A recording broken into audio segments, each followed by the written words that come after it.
Hello hi सभी को राम राम राधे राधे। आप सभी को आपके अपने यूट्यूब चैनल जान की क्लासेस पर सभी का दिल से बहुत बहुत स्वागत है। आई होप कि आप सभी लोग बढ़िया होंगे और मस्त भी होंगे और अपने तैयारी में भी लगे होंगे। तो चलिए आज के सेशन की शुरुआत करते हैं, जो कि बहुत ही महत्वपूर्ण टॉपिक होने वाला है। तो थोड़ा सा पेशेंस बना के आप लोग जरूर वीडियो में एंड तक बने रहिएगा, क्योंकि वीडियो बहुत महत्वपूर्ण होने वाली है। तो चलिए आज का फर्स्ट आपके 6 लेसन ज्योग्राफी का है। पृथ्वी के प्रमुख स्थल रूप कौन कौन से होते हैं। यहाँ पे आप लोग देख सकते हैं कि आपने इसमें कुछ स्थल रूपों को जरूर देखा होगा। आप देखेंगे पृथ्वी की सतह सभी जगह एक समान नहीं है। पृथ्वी पर अनगिनत प्रकार के स्थल रूप हैं। स्थल मंडल के कुछ भाग ऊंचे नीचे तथा कुछ समतल होते हैं। यह स्थल रूप दो प्रक्रियाओं के परिणाम स्वरूप बनते हैं। आपको यह जानकर आश्चर्य होगा कि मैदान पर जिस पर आप खड़े हैं उसमें धीरे धीरे गति हो रही है। पृथ्वी के अंदर लगातार गति हो रही है। प्रथम या आंतरिक प्रक्रिया के कारण बहुत से स्थानों पर पृथ्वी की सतह कहीं ऊपर उठ जाती है तो कहीं धंस जाती है। जैसे कि यहाँ पे आप लोग देख सकते हैं, ये है आपका पर्वत, ये है आपके पठार, यहाँ पे झील दिख रहा है, यहाँ पे नदियाँ दिख रही हैं, ये है आपकी सहायक नदियाँ। यहाँ पे आप लोगों को मैदान दिख रहा है, फिर यहाँ पे आप लोगों को पहाड़ी दिख रही हैं। सब ये घाटियाँ हैं, यहाँ पे दिख रहा है जो घाटियाँ हैं, ये पर्वतों की श्रृंखला जो चोटी बोला जाता है। फिर यहाँ पे आप लोग देख सकते हैं जल संधि। क्या होता है? जल संधि द्वीप जो होती है, तो यहाँ पे आप लोगों को देखने को मिल रहा है जल संधि द्वीप। यहाँ पे ये समुद्र, ये जो देख रहे हैं आप लोग ब्लू ब्लू सा ना, ये सारे आपके समुद्र हैं। ये है प्रायद्वीपी, ये है वितरिका, यहाँ है डेल्टा, जो डेल्टा कहलाता है आपकी नदी का मुहाना जो कहलाता है। यहाँ पे वितरिका देख सकते हैं, ये मैदान देख सकते हैं, ये सहायक नदियों को देख सकते हैं जो ऐसे ऐसे आ रही हैं नदियाँ, ये नदियों का मुहाना है। फिर ये डेल्टा जो बनाती हैं नदियाँ, तो ये डेल्टा है, ये प्रायद्वीप है, ये स्थल संधि है, और ये है आपका नदियों का तट, ये है आपका पूरा समुद्र। यहाँ पर आप लोग देख सकते हैं। तो बोल रहा है ना आप लोगों से कि पृथ्वी के अंदर लगातार गति हो रही है। प्रथम या आंतरिक प्रक्रिया के कारण बहुत से स्थानों पर पृथ्वी का सतह कहीं ऊपर उठता है तो कहीं नीचे धंस जाता है। अच्छा, एक चीज और देखते चलिए आप लोग कि पहाड़ी वह स्थलीय भाग है जो कि आसपास की भूमि से ऊंची उठी होती है। पहाड़ियां जो होती हैं उठी होती हैं। 600 मीटर से अधिक ऊंचाई एवं खड़ी ढाल वाली पहाड़ी को पर्वत कहा जाता है। और 8000 मीटर से ऊंचे कुछ पर्वतों के नाम बताइए। तो आप लोग वहां माउंट एवरेस्ट को बता सकते हैं।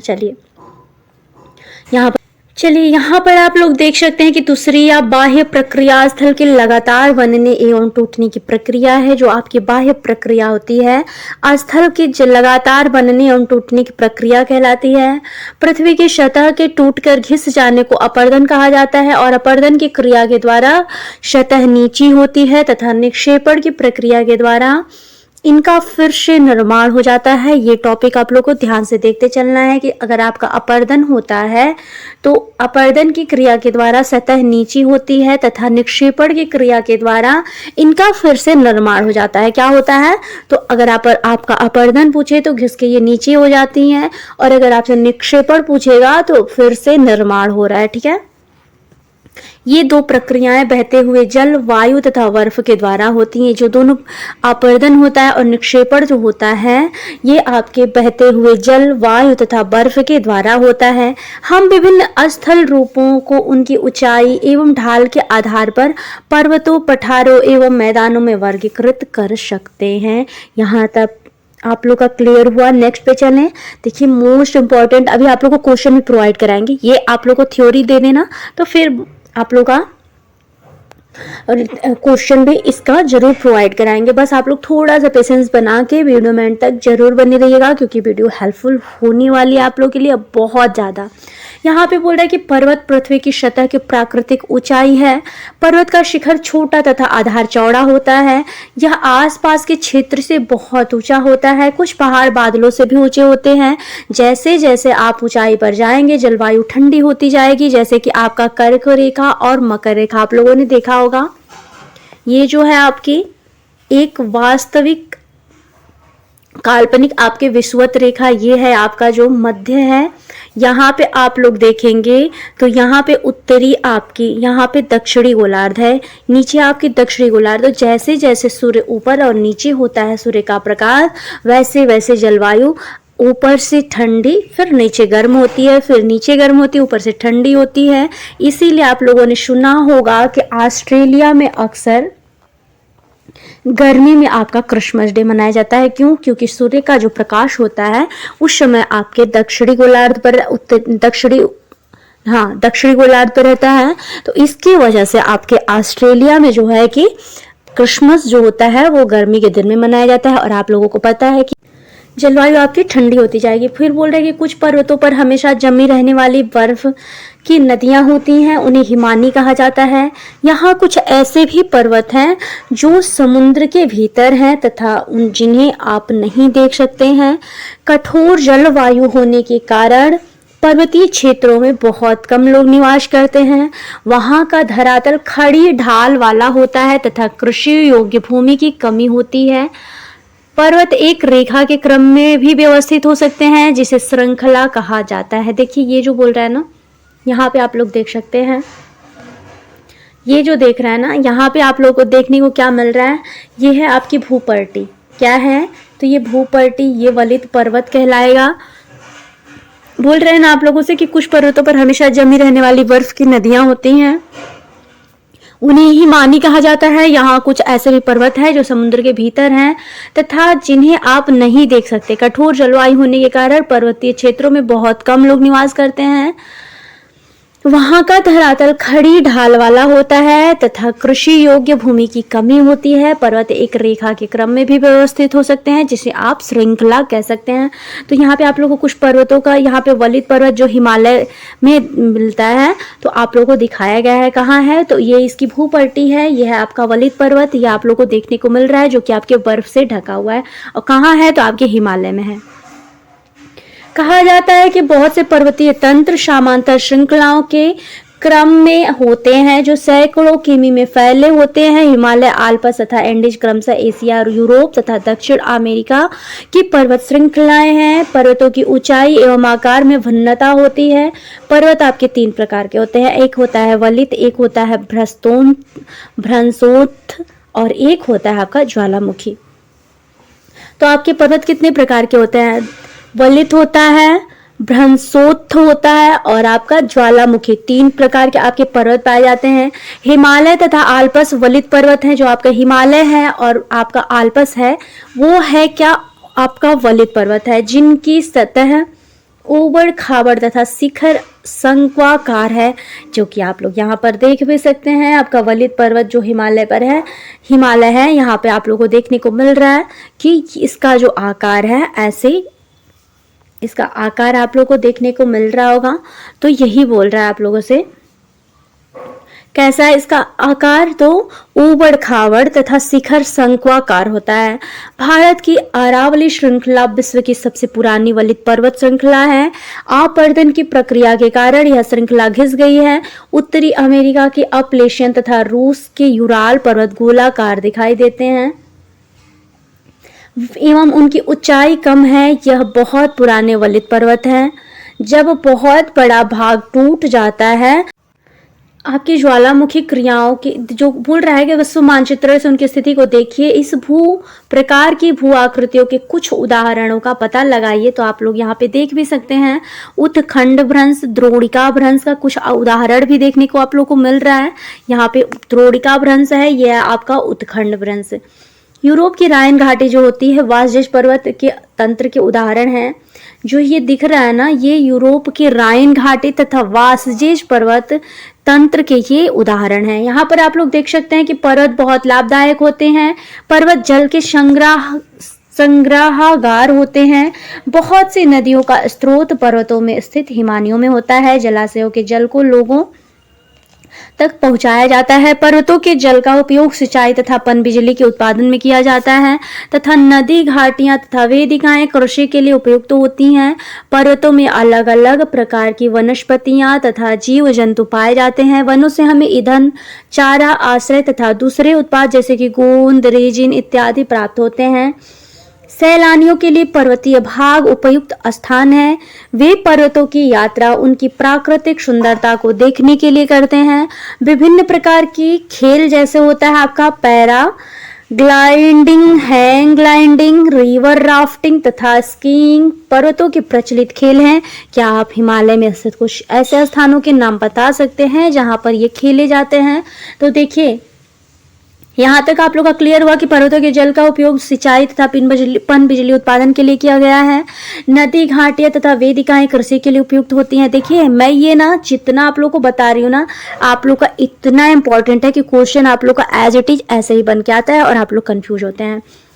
कृषि के लिए उपयुक्त हो जो होता है नदी, घाटे तथा वेदिकाएं। पर्वतों में अलग अलग प्रकार के वनस्पतियां तथा जीव जंतु पाए जाते हैं। वनों से हमें ईंधन, चारा, आश्रय तथा दूसरे उत्पाद जैसे कि गोद, रेजिन इत्यादि प्राप्त होता है तथा सैलानियों के लिए पर्वत भाग उपयुक्त स्थान माने जाते हैं। वे पर्वत की यात्रा उनकी प्राकृतिक सुंदरता को देखने के लिए करते हैं। विभिन्न प्रकार के खेल जैसे कि paragliding, hang gliding, river rafting तथा स्कीइंग पर्वत को प्रचलित खेल माना जाता है। अब ये जगह आप लोग देखिए कि कहाँ कहाँ खेला जाता है। पहले तो आप लोग ये देखिए कि ज्वाला आपका होता क्या है, क्या होता है? तो ज्वालामुखी यहाँ पे आप लोग देख सकते हैं। जब आपकी अत्यधिक दाब होती है तो यहाँ पे मैग्ना जो होता है उसका निर्माण हो रहा है।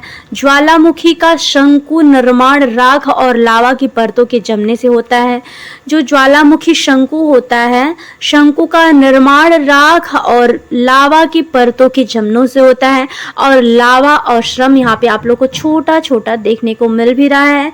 ज्वालामुखी राख, भाप और गैस युक्त बने आपके बादल यहाँ पे आप लोग को देखने को मिल रहा है। ये जो आपको बादल दिख रहा है ना, ये ज्वालामुखी राख और भाप और गैस युक्त बने बादल हैं। यहाँ पे लावा और यहाँ पे बम देखने को मिल रहा है। किनारों से निकलती हुई, यहाँ पे आप लोग को किनारे से निकलती हुई जो दिख रही है ना, ये छोटी छोटी पिघलती चट्टानों को लावा कहा जाता है। ये जो किनारे से निकल रहा है ना आप लोगों को, ये जो पिघल रहा है ना, ये पिघलती हुई लावा को आप क्या बोलेंगे? तो चट्टाने बोलेंगे। ठीक है, यहाँ तक आप लोग का क्लियर हुआ। ये मैग्मा है। मैग्मा अत्यधिक दाब जब बढ़ता है तो आपके मैग्मा का निर्माण होता है। यहाँ तक आप लोग का क्लियर हुआ। यहाँ पर आप लोग देख सकते हैं ज्वालामुखी पर्वत, ये देख सकते हैं, ये है आपका ज्वालामुखी पर्वत। चलिए, यहाँ तक आप लोग का क्लियर हुआ। ये भी देख लीजिए कि पठार क्या होता है। पठार उठी हुई एवं सपाट भूमि होती है। यह आसपास के क्षेत्रों से अधिक उठा हुआ होता है तथा इसका ऊपरी भाग मेज के समान सपाट होता है। किसी पठार को एक या एक से अधिक किनारे होते हैं जिनके ढाल खड़े होते हैं। पठारों की ऊंचाई प्रायः कुछ 100 मीटर से लेकर कई हजार मीटर तक हो सकती है। पर्वतों की तरह पठार भी नए या पुराने हो सकते हैं। भारत में दक्कन पठार पुराने पठारों में से एक है। केन्या हुआ, तंजानिया तथा युगांडा का पूर्वी अफ्रीकी पठार एवं ऑस्ट्रेलिया की पश्चिमी पठार एवं पठार इस प्रकार के उदाहरण है। तिब्बत का पठार हुआ। विश्व का सबसे ऊंचा पठार आपका क्या माना जाता है? तो तिब्बत का पठार माना जाता है। यहाँ पे आप लोगों को देखने को मिल रहा है पठार। ये फिर बोल रहे कि पठार बहुत उपयोगी होते हैं क्योंकि उनमें खनिजों की प्रचुरता होती है। यही कारण है कि विश्व का बहुत से खनन क्षेत्र या पठारी भागों में स्थित है। अफ्रीका का पठार सोना एवं हीरो खनन के लिए प्रसिद्ध माना जाता है। भारत में छोटा नागपुर के पठार में लोहा, ये भी देखते चलिएगा, ये भी आप लोगों के लिए बहुत महत्वपूर्ण है। भारत का जो आपका छोटा नागपुर है, वहाँ के पठार में आपको लोहा, कोयला तथा मैग्नीज के बहुत बड़े भंडार पाए जाते हैं। क्या मिलता है आप लोग के आपके छोटा नागपुर से? तो लोहा मिलता है, कोयला मिलता है तथा मैग्नीज के बहुत बड़े भंडार पाए गए हैं। यहाँ तक क्लियर हुआ। तो पठारी क्षेत्रों में बहुत से जलप्रपात हो सकते हैं क्योंकि यहाँ नदियाँ ऊंचाई से गिरती हैं। भारत में छोटा नागपुर पठार पर स्वर्ण रेखा नदी पर स्थित हुंडरू जलप्रपात तथा कर्नाटक में जोग जलप्रपात इस प्रकार के जलप्रपातों के उदाहरण हैं। लावा पठार में काली मिट्टी की प्रचुरता होती है जो उपजाऊ होती है एवं खेती के लिए काफी अच्छी भी होती है।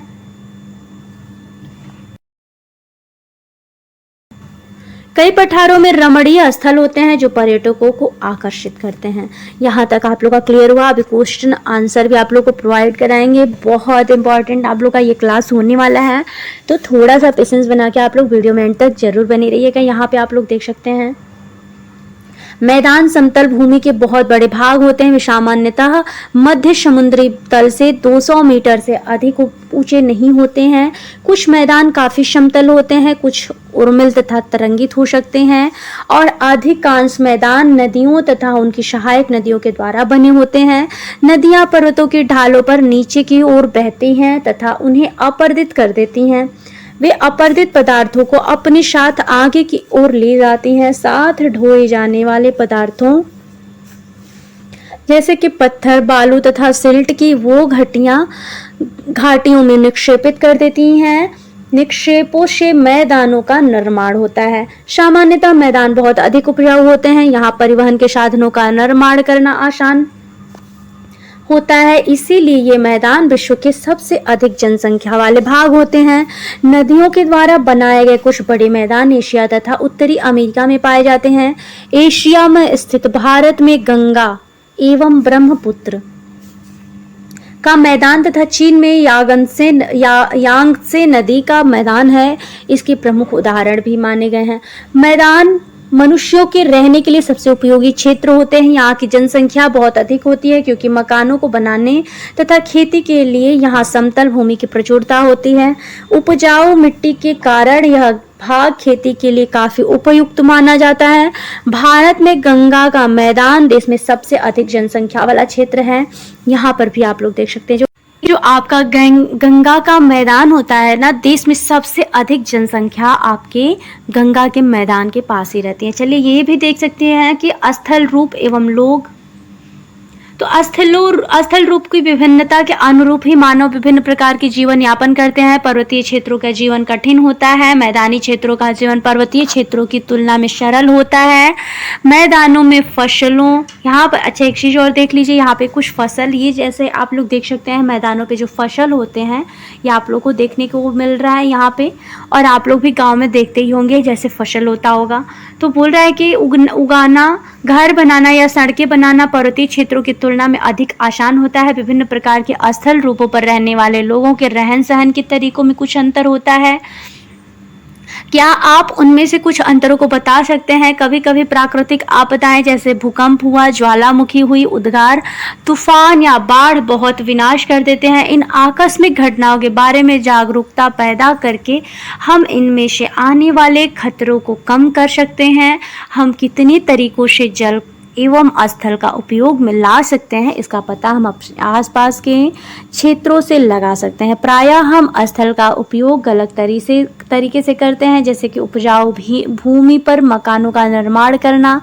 इस प्रकार हम लोग कूड़ा किसी भी भूमि पर पानी या फेंक देना जो कि उन्हें गंदा कर देता है। हमें प्राकृतिक के इस महत्वपूर्ण वरदान का उपयोग इस प्रकार नहीं करना चाहिए। बात सही है कि जो कि आप लोग देख सकते हैं कि जो नदियाँ होती हैं ये कचड़े के कारण ही प्रदूषित हो जाती हैं, जो कि आप लोग यहाँ पे देख भी सकते हैं कि एक प्रदूषित नदी को यहाँ पे दर्शाया भी गया है।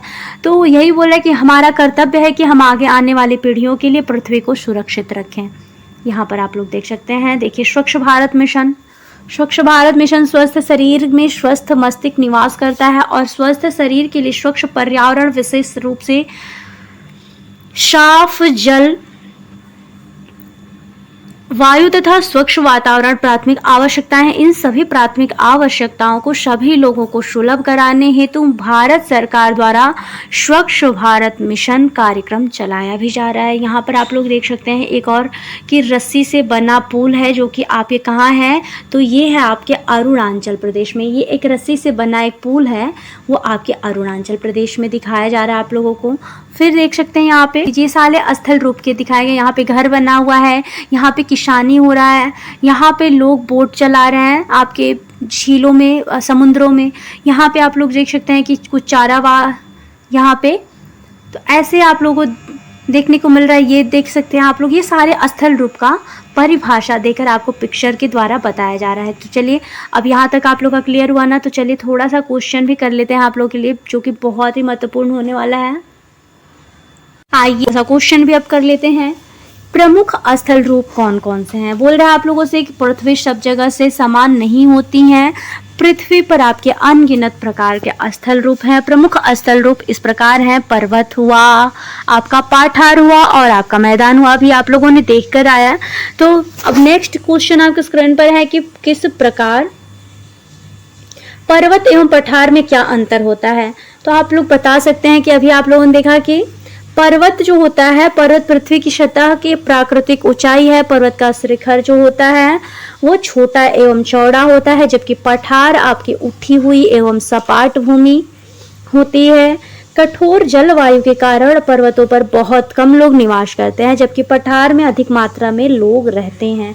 ठीक है, तो पर्वतों के विभिन्न प्रकार कौन कौन से होते हैं? आप लोग बता सकते हैं कि पर्वतों के प्रकार जो होते हैं वो आपके 3 प्रकार के माने गए हैं, जो कि अभी आप लोगों ने देखा कि वलित पर्वत, भ्रंशोत्थ पर्वत और आपके ज्वालामुखी पर्वत। तो वलित पर्वत वे होते हैं जिनकी सतह उबड़ खाबड़ होती है। भारत की अरावली श्रृंखला जो है विश्व की सबसे पुरानी वलित पर्वत श्रृंखला मानी जाती है। जब बहुत बड़ा भाग आपका टूट जाता है तो ऊर्ध्वाधर रूप में विस्थापित हो जाता है, तब भ्रंशोत्थ पर्वत का निर्माण होता है। ज्वालामुखी पर्वत ज्वालामुखी क्रियाओं के कारण बनते हैं, जो आपके अफ्रीका का माउंट किलिमंजारो तथा जापान के फ्यूजियामा पर्वतों का उदाहरण माना गया है। नेक्स्ट है आपके स्क्रीन पर कि मनुष्यों के लिए पर्वत किस प्रकार उपयोगी है? तो मनुष्यों के लिए पर्वत निम्न प्रकार से भी उपयोगी माना गया है कि पर्वत जल के संग्रहागार होते हैं। बहुत सी नदियों का स्रोत पर्वतों में स्थित हिमानियों में होता है। यह कृषि के लिए भी उपयुक्त होते हैं। पर्वत से प्राप्त जल द्वारा बिजली उत्पन्न की जाती है। पर्वतों से प्राप्त जल सिंचाई तथा पीने के लिए प्रयोग किया जाता है। पर्वतों में अलग अलग प्रकार की वनस्पतियां तथा जीव जंतु पाए जाते हैं। पर्वत पर्यटन को बढ़ावा भी देते हैं। नेक्स्ट क्वेश्चन है आपके स्क्रीन पर कि मैदानों का निर्माण किस प्रकार होता है? तो मैदान समतल भूमि के बहुत बड़े भाग होते हैं। कुछ मैदान काफी समतल होते हैं तो कुछ उर्मिल तथा कुछ तरंगित हो सकते हैं। अधिकांश मैदान उनकी सहायक नदियों के कारण बने होते हैं। नदियां पर्वत के डालों पर नीचे की ओर बहती हैं तथा उन्हें अपर्दित कर देती हैं। वे अपर्दित पदार्थों को अपने साथ बहाकर ले जाती हैं। अपने साथ ले जाने वाले पदार्थ जैसे हुआ पत्थर हुआ, बालू हुआ तथा शिल्प की वे घाटियां जो निक्षेपित कर देती हैं, और इन्हीं निक्षेपों से मैदानों का आपका निर्माण हो जाता है। यहाँ तक आप लोग का क्लियर हुआ? देखिए क्वेश्चन आपकी स्क्रीन पर है कि नदियों द्वारा निर्मित मैदान सघन जनसंख्या वाले होते हैं, क्यों?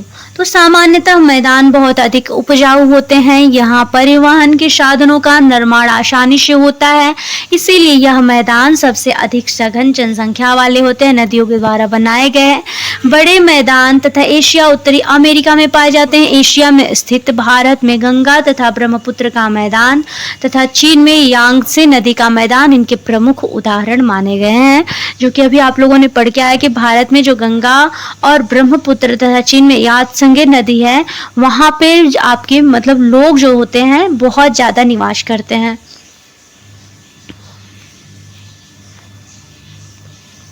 नेक्स्ट क्वेश्चन है कि पर्वतों में जनसंख्या कम होती है, क्यों होती है? तो जैसे जैसे आप अधिक ऊंचाई पर जाते जाएंगे जलवायु अधिक ठंडी होती जाएगी। कठोर जलवायु होने के कारण पर्वतीय क्षेत्रों में बहुत कम लोग निवास करते हैं। पर्वतों की धरातल खड़ी ढाल वाला होता है तथा कृषि योग्य भूमि की कमी होती है, इसीलिए यहाँ जनसंख्या काफी कम होती है। अब यहाँ पे एक और क्वेश्चन आप लोग देखते चले कि पर्वतों पठारों से भिन्न है। ऑप्शन दे रहा आप लोगों से ऊंचाई में, ढाल में, अभिमुखता में अथवा तीन ही ऑप्शन है, तो आपका राइट आंसर यहाँ पे हो जाएगा ऊंचाई में। पर्वत और पठार, देखिए पठार जो होता है, पठार काफी चौड़ा होता है और आपकी पर्वत जो होती है लंबी होती है। स्क्रीन पर कि हिमानी कहाँ पाई जाती है? आपके पर्वतों में, मैदानों में अथवा पठारों में। कहाँ पाई जाती है? तो पर्वतों में। हिमानी जो होती है आपकी पर्वतों में पाई जाती है। दक्कन पदार्थ कहाँ स्थित है? आपके भारत में, ऑस्ट्रेलिया में, केन्या में, तो आपका राइट आंसर हो जाएगा भारत में। कहाँ पाई जाती है? तो आपकी दक्कन पठार भारत में पाई जाती है। नेक्स्ट है आपके स्क्रीन पर कि यांगत्से नदी कहाँ बहती हैं? आपकी दक्षिणी अफ्रीका, ऑस्ट्रेलिया अथवा चीन। तो आपका राइट आंसर हो जाएगा चीन। कहाँ हो जाएगा? तो चीन में। नेक्स्ट है आपके स्क्रीन पर कि यूरोप की एक महत्वपूर्ण पर्वत श्रृंखला कौन सी है? आपकी एंडीज है, आल्पस है अथवा रॉकीज है। तो आपका राइट आंसर हो जाएगा आल्पस पर्वत। क्या होगा? आपका आल्पस पर्वत। नेक्स्ट है आपकी स्क्रीन पर समतल भूमि वाले विस्तृत क्षेत्रों को मैदान कहा जाता है। यहाँ पर आप लोग को दे भी दिया है, मैदान कहा जाता है। क्या कहा जाता है? तो मैदान कहा जाता है। हिमालय एवं आल्पस पर्वतों के उदाहरण हैं, क्या हैं? तो आपके हिमालय एवं आल्पस पर्वत जो आपके वलित पर्वत का उदाहरण है। क्या है? तो वलित पर्वतों के उदाहरण माने गए हैं। चलिए नेक्स्ट देख लेते हैं। यहाँ पर आप लोग देख सकते हैं, थर्ड बोल रहा है कि क्षेत्रों में खनिजों की प्रचुरता होती है। तो पठारी क्षेत्रों में क्या होगा? तो पठार क्षेत्रों में खनिजों की प्रचुरता होती है। नेक्स्ट देख लेते हैं। श्रृंखला पर्वतों का एक क्रम है। जो है श्रृंखला जो होता है आपकी पर्वतों का एक क्रम माना गया है। नेक्स्ट देख लेते हैं। मैदानी क्षेत्र कृषि के लिए सबसे अधिक उत्पादक क्षेत्र होते हैं। यहाँ तक आप लोग का क्लियर हुआ? लीजिए, क्योंकि थ्योरी में बहुत टाइम लगेगा और आप लोग का एग्जाम बहुत नज़दीक है। तो नेक्स्ट क्वेश्चन है आपके स्क्रीन पर कि भारत को कितने भौतिक भागों में विभाजित किया जा सकता है? उनके नाम लिखिए। तो भारत को निम्नलिखित आपकी 6 भौतिक भागों में विभाजित किया जा सकता है। उत्तर का महान पर्वतीय भाग, उत्तरी भारतीय मैदान भाग और भारत महामरुस्थल भाग और प्रायद्वीपीय पठार। कितने भागों में बांटा जाएगा? तो 6 भागों में, तटीय और द्वीपीय। कितने भागों में? तो यहाँ पे आप लोग देख सकते हैं कि उत्तर का महान पर्वतीय भाग, उत्तरी भारतीय मैदानी भाग और भारतीय महामरुस्थल और प्रायद्वीपीय पठार। नेक्स्ट है तटीय और द्वीपीय। यहाँ नेक्स्ट क्वेश्चन आपके स्क्रीन पर है कि भारत का स्थलीय सीमा 7 देशों से जुड़ा हुआ है। उनके नाम लिखिए। तो पाकिस्तान, अफगान, चीन, नेपाल, भूटान, बांग्लादेश और आपका म्यांमार जो है, आपकी 7 देश जो हैं जो आपके स्थलीय सीमा से जुड़ी हुई हैं। तो एक बार और रिवाइज करते चलिए। पाकिस्तान, अफगान, चीन, नेपाल, भूटान, बांग्लादेश और आपका म्यांमार हुआ।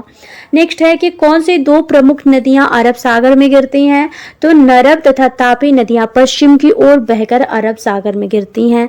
जो आपकी नर्मदा नदी है और आपकी तापी नदी है पश्चिम की ओर से बहकर आपके अरब सागर में गिरती हैं। नेक्स्ट है आपके स्क्रीन पर कि गंगा एवं ब्रह्मपुत्र के द्वारा बनाए गए डेल्टा के नाम लिखिए। तो आपका हुआ सुंदरबन डेल्टा। देखिए बहुत महत्वपूर्ण होने वाला है, तो थोड़ा सा पेशेंस बना के आप लोग वीडियो में जरूर एंड तक बना रहा करिए, ठीक है। नेक्स्ट है कि भारत में कितने राज्य तथा कितने केंद्र शासित प्रदेश हैं?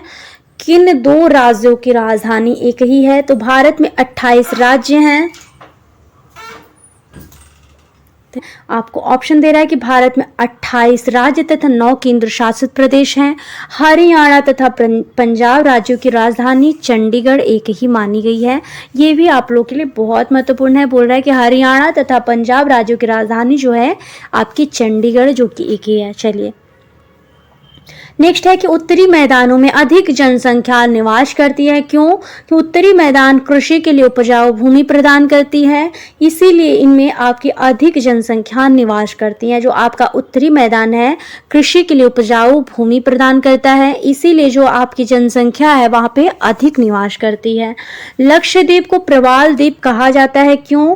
तो लक्षद्वीप को प्रवाल द्वीप इसलिए कहा जाता है क्योंकि लक्षद्वीप का निर्माण प्रवाल छोटे समुद्र जंतुओं के कंकाल से हुआ है।